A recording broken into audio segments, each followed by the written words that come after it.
What's up everybody, and welcome to today's edition of Tool Duel. We're going to post all the specs and the cool features of each tool, but I want to know in the comment section below, which tool do you like the best? Which one has the coolest features and what would you change? I want you all to decide the winner between the two of these tools. Now with that being said, let's take a look at the two tools that will be competing in the Tool Duel. Today we're taking a look at the Makita 36V LXT grinder. This is a 7-inch versus the RIDGID OCTANE 18V grinder. Both of these are beastly, but I want to know which one you think is better out of the two. And of course I will put a link in the description below for each one of these tools. Not to mention each one of these tools have their own independent review. I will put a card up in the video while it's playing for you to check them out. Now by now you should know how we do this on the Tool Duel. We're going to look at price, we're going to look at all the different features that each one of these have, and then you decide which one wins at the end of this video. So let's start out with the Makita Brushless 36V grinder. Right off the bat, the price for this bad boy, $239, and that is without any batteries. Now you can use any size Makita 18V batteries on the back of this. That's what's giving it the 36 volts. But guess what?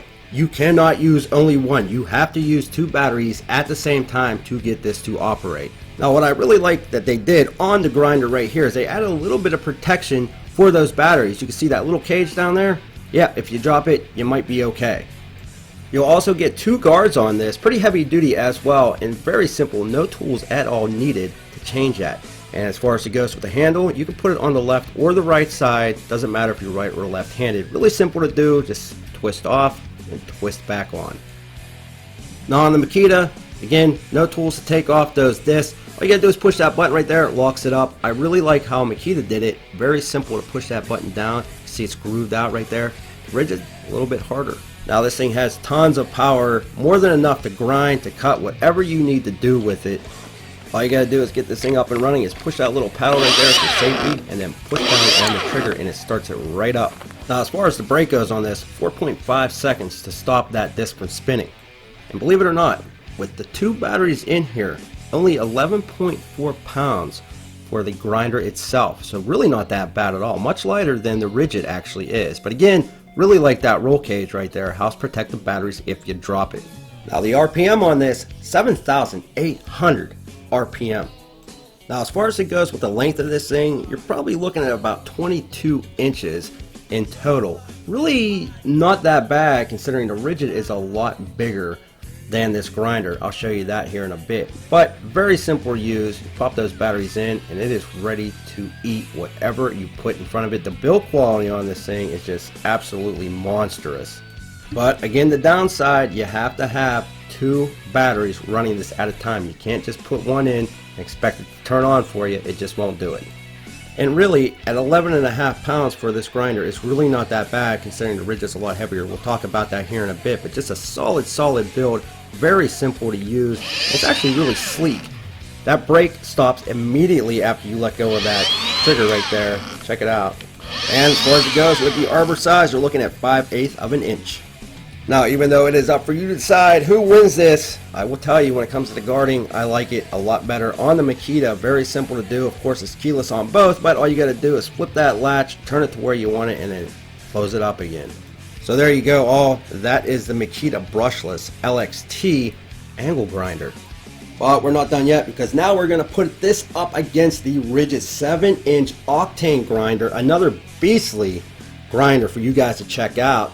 Before we do that, make sure you smash the like button and don't forget to subscribe for more Tool Duels. Now here's the dealio, people. This grinder is still not in stores as we are doing this video, but if I were to guess, you're probably looking at about 14 to 15 pounds for this, much larger than the Makita. Now this also takes two 18V batteries, but here's the deal. It's an Octane grinder, so you might want to use the Octane 18V batteries with this because you're going to get the best performance out of that. But that being said, you only need one of them to run it, and you can also run this on a regular 18V RIDGID battery. Now, even though this is noticeably bigger than the Makita, it's balanced well and it's also built very well. These are both professional grade tools right here. And not to mention, you got a blistering 10,000 RPM on the RIDGID Octane grinder. Now, even though this does take two batteries in the back, it is not a 36 volt grinder, it's only 18 volt. And that being said, there's no protection for those batteries, so if you drop this thing on its rear end, I don't know, it could damage. Now you also get the locking button right here. I will say that even though it's in the same position as the Makitas, me personally, I like the Makitas better. I think it's easier to get to. This is almost flush. But that being said, is it a deal breaker? Not really sure. As far as it goes with the guarding, also keyless, but not as easy to adjust as the Makitas. You gotta push that button in and you can adjust it. Even though it's easy, you know, I like the lever myself. Is that something that will make you go one way or the other? That's up to you. Now if you're saying to yourself, hey listen, I'm going with the Makita just because of the size, hold on a second. Not only can you put the handle on the left and the right, you can also put it up on the top of this, and there's a couple other cool features that the Makita doesn't have.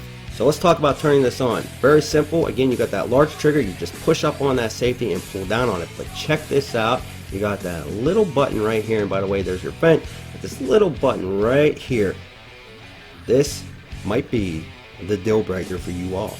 If ergonomics is a concern for you, check this out. You just push that button right there, and now you can rotate this 180 degrees. You can go straight up with that trigger, you can bring it to the left or the right, doesn't matter.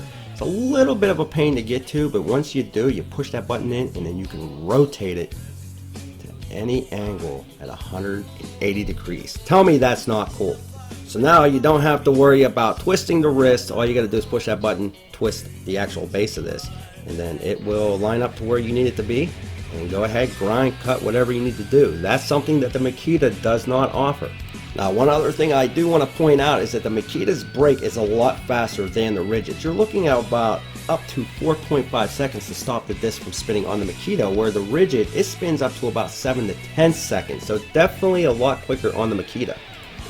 The Makita is also a lot sleeker, a lot lighter than the Ridgid itself. Unfortunately, I don't even have the weight, but I would guess it's about 14 to 15 pounds, and it's also a lot longer than the Makita's.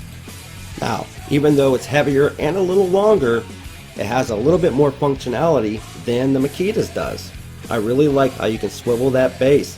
You know, you can turn it that 180 degrees so you don't have to twist the wrist. Now as far as it goes with price on the Ridgid, again, it's not even out in stores yet. I'm curious of why it's taking so long, because I've had this for a little while now to review and it's still not able to be found on the website. But if I was a guessing man, I would put it around $180 to $190. Once that is released, I will put that link in the description below, as well as the Makita's. But I want to know which one wins the tool duel. Which one do you like better? What has better features? Which one do you think will work better for you? And as always, don't forget to thumbs up and subscribe. Check us out at toolreviewzone.com. We'll be back with more tool reviews and tool duels soon.